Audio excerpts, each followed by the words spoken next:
Let's go to James from Louisville, Kentucky. What's up, Brother James? How we doing? Hey, good morning, Dr. D. Thanks for taking time to take my call. Man, thank you so much for calling. What can I do for you? I'm calling about our 7-year-old daughter, Alexis. Alexis, beautiful name. Yep. Yeah.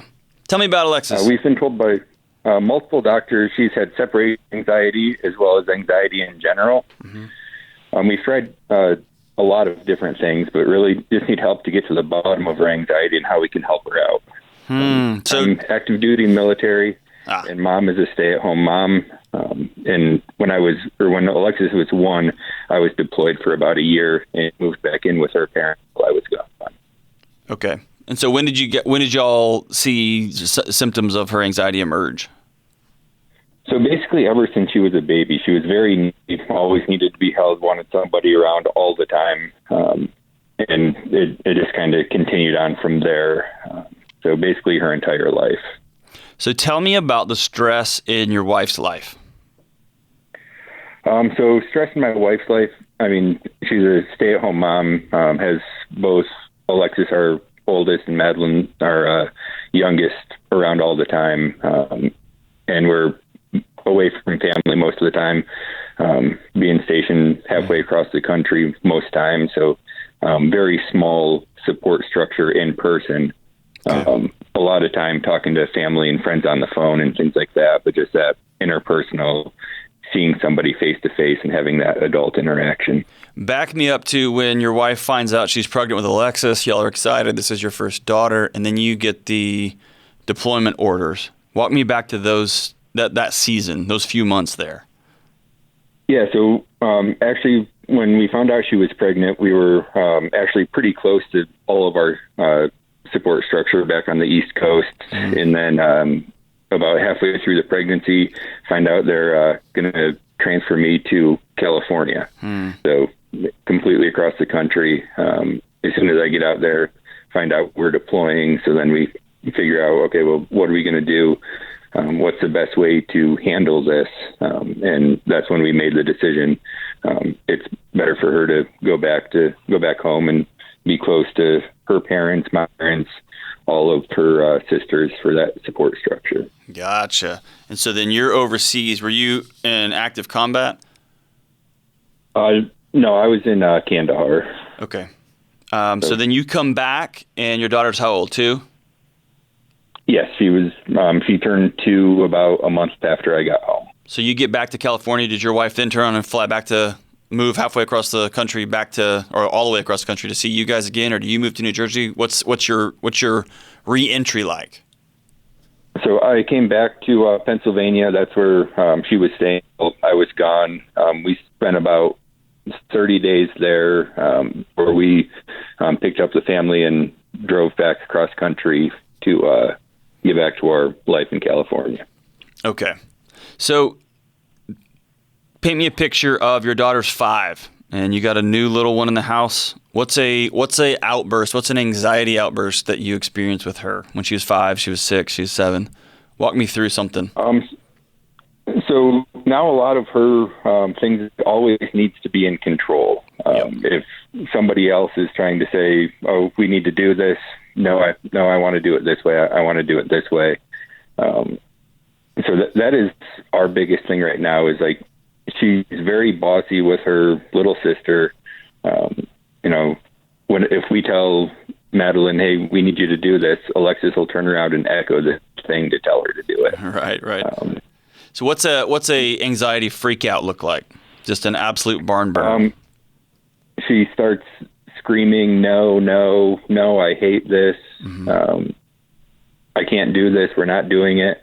No, just completely shuts down.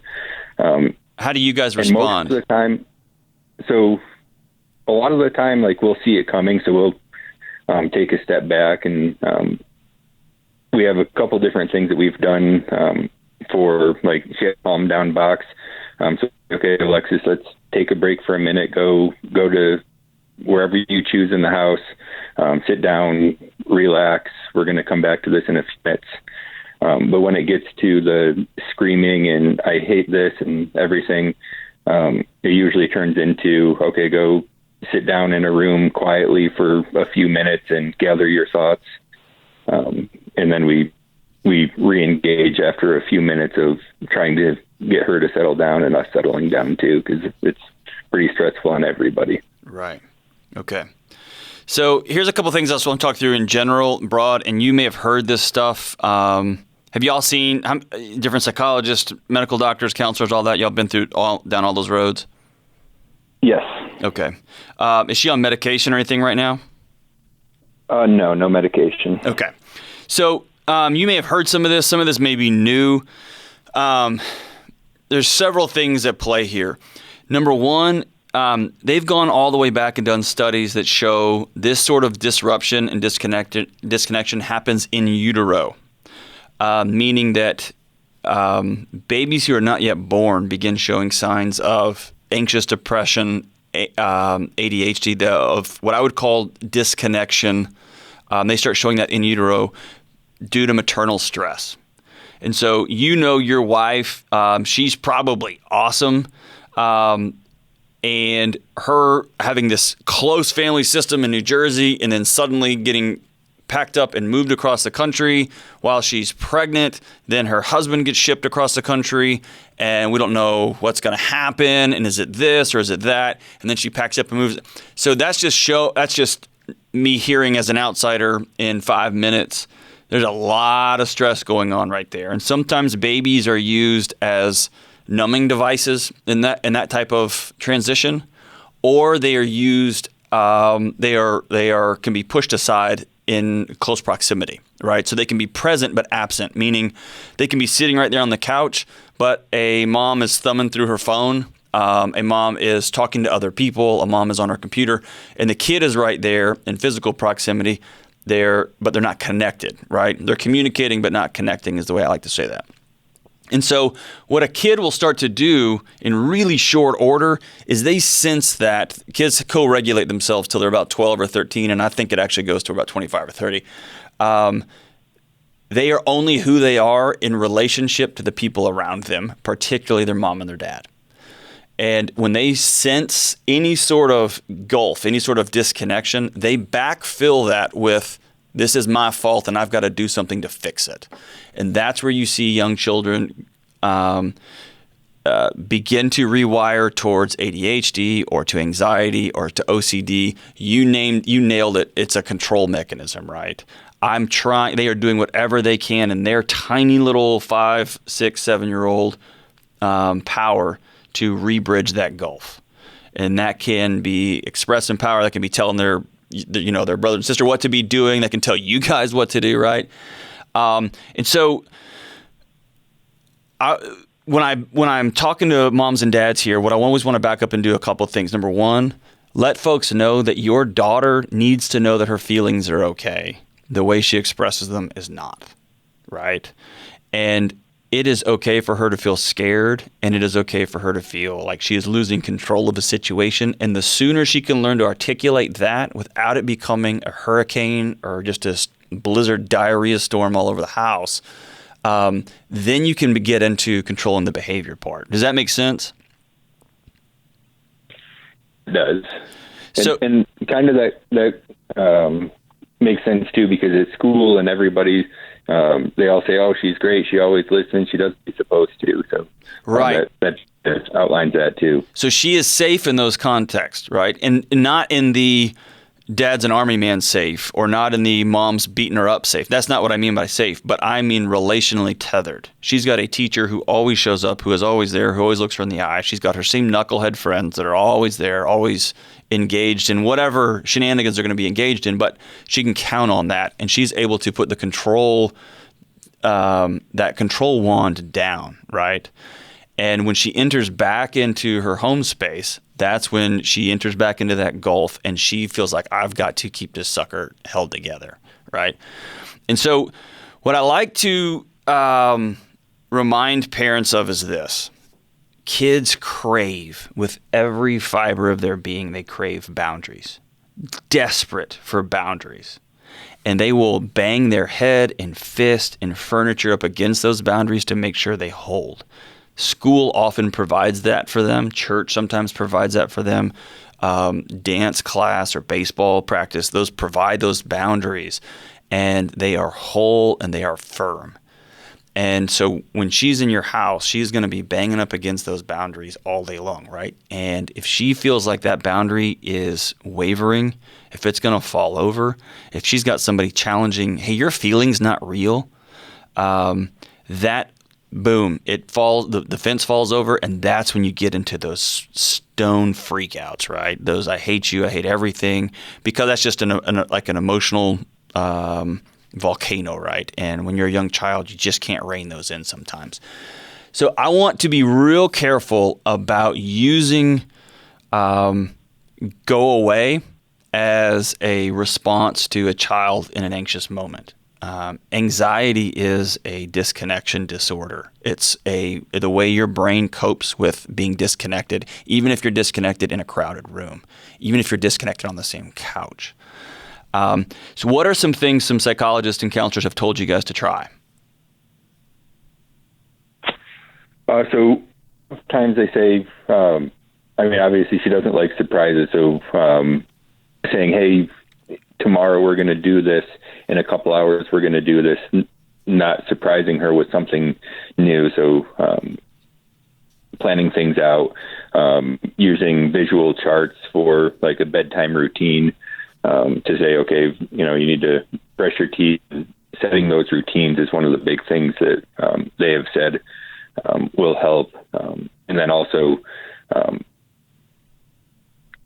like that, the down box is something that when she does get into one of those big areas, just having some things that she can do to calm down before re-engaging in the conversation. So what I want to recommend y'all do this. I want to recommend moving way upstream and helping her develop control in another way. And so I would love to have you and your wife and her. I don't know how young your other child is, how young Madeline is, but I want y'all to create a set of family values that you co-create together. And instead of focusing so much on the behavior, you've got to get her amygdala to slow down. And the way you do that, the way a child absorbs that is through eye contact, through touch, often hugs, often touching kids' faces. I touch my son's face and my daughter's face every single day of their life, twice a day minimum, in the morning and at night. Touching their feet. And so instead of making this all a cerebral exercise where you're focusing a lot on their frontal lobe, here's some information, here's some things that you're doing. I want you to get to, and you probably learned some of this in your military training, I want you to get to more of the fight or flight response way upstream. And so the way you let her know that she does not have to be in control is not through more information. It's through touch. It's through you being present. It's through your wife being present. So I'm going to give you guys a 30-day challenge in your household. I want you and your wife to make a commitment that there are no phones and no screens in the room when the kids are in the room. And that might be really hard. It might be really easy. I don't know the rhythms of your home. But I want your kids to know when they're in the room that you are present, you are listening to them, you are talking to them, you are engaged with them, and they can feel you. Number 2, I want your daughters to see you and your wife hug. I want them to hear you say positive things, lovely things, reassuring things to your wife. I want you to show up for mom, and they are going to become increasingly less volatile by watching a strong, anchored-in relationship in their home, right? And so if you and your wife are having marriage issues, I want to strongly encourage you guys to go get marriage counseling on your own and create a tree of stability instead of a hurricane in the middle of that living room, right? And then number 3, again, touching their face, touching their feet, eye contact. Come up with a set of family values that she gets to be a part of. And that way, when she does lose it, which is going to be fewer and fewer times is my prediction, because she's proving she can do it at school. She's proving she can do it on her friends. So that tells me that she's not out of control. She doesn't have, operational defiant disorder, right? She's not all over the place. This is a matter of her trying to regain control in what she feels is an out of control ecosystem. So when she does step out of control, when that sucker goes off, right, then you can refer back and say, hey, you've chosen to step outside of the values that we all four created. And so as a part of that, it breaks my heart because I want you to be at the table with us. I want you to be right here. But you chose to step out. I can't. It hurts my heart. Let's go do our time in the box, and then as soon as you're ready to step back in, let's step back in. And what we're trying to do is show her that she's got control way upstream, and she can just, let that control mechanism go, right? Let that control mechanism go. Childhood anxiety is tough, man, because you want the little girl that you love so much to be whole and well, and it's heartbreaking. It's heartbreaking. James, I want you to know that I'm thinking about you. Control the chaos outside of your daughter's heart. And my guess is, outside of her need to hold on to things, control it. Bring the temperature of that room down outside of her and give her some structure upriver and let her be a part of that. I'm looking forward to hearing back. Call me back, James. I want to hear how that goes.